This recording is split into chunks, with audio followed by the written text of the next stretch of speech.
Hello बच्चों, let's read the question. The question says, which one of the following is an example of homogeneous catalysis? Option A में दे रखा है Haber's process of synthesis of ammonia.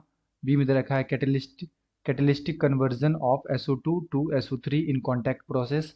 सी में दे रखा है catalytic hydrogenation of oil. And D में दे रखा है acid hydrolysis of methyl acetate. तो आइए बच्चों देखें इसका करेक्ट आंसर क्या होगा। एंड सबसे पहले हम लोग बात करते हैं की concept.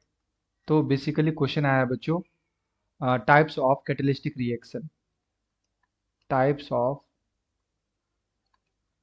Catalytic reaction. And basically दो तरह के बच्चों कैटलिस्टिक रिएक्शन होते हैं। एक होता है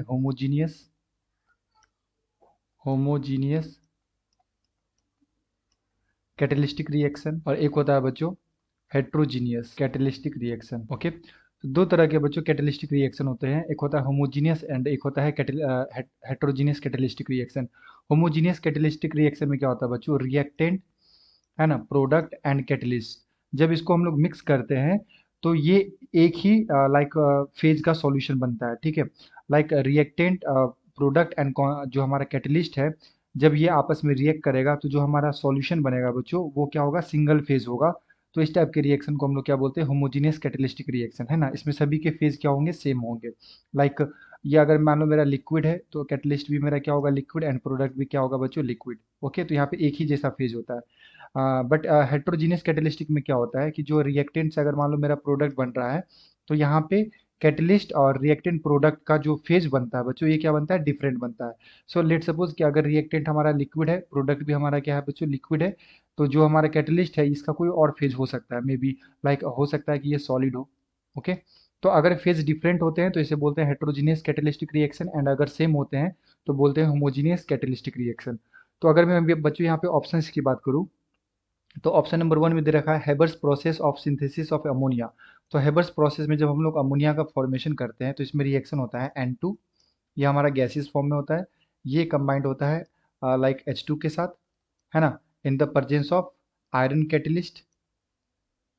एंड यहाँ पे जो प्रमोटर्स होते हैं, कैटलिस्ट प्रमोटर, ये होते हैं एमो मोलिबेडिनम। एंड यहाँ से हमारा अमोनिया का फॉर्मेशन होता है और ये क्या होता है बच्चों, गैस होता है। तो ये हमारा गैस, ये हमारा गैस, एंड आयरन क्या होता है, सॉलिड होता है। तो यहाँ पे अगर आप देखो तो कैटलिस्ट का जो स्टेट है वो कैसा है, सॉलिड।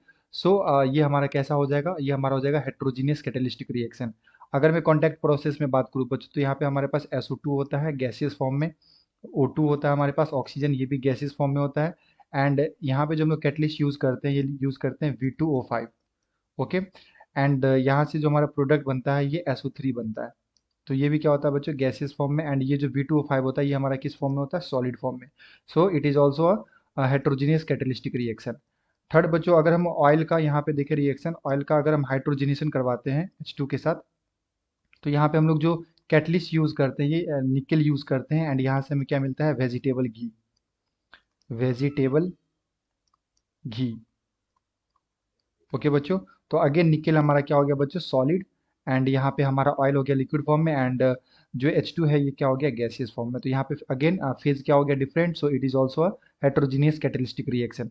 एंड अगर मैं बात करूँ बच्चों यहाँ पे फोर्थ ऑप्शन की, acid hydrolysis of methyl acetate, तो ये हमारा क्या होता है, होमोजीनियस होता है। हमारे पास मिथाइल एसीटेट है लाइक CH3 COO CH3।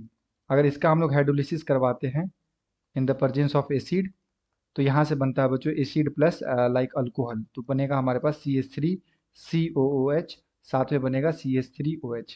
तो यहाँ पे जो फेज होता है बच्चों, ये सबका फेज क्या होता है, लिक्विड फेज होता है। ये सब लिक्विड फेज के होते हैं, catalyst and reactant and product. So ये हमारा कैसा हो गया, होमोजीनियस कैटलिस्टिक रिएक्शन हो गया। सो अगर मैं ऑप्शंस की बात करूँ बच्चों तो यहाँ पे ऑप्शन नंबर 4 में दे रखा है acid hydrolysis of methyl acetate. So the appropriate answer is option number D. I hope you will understood it well. Best of luck. Thank you.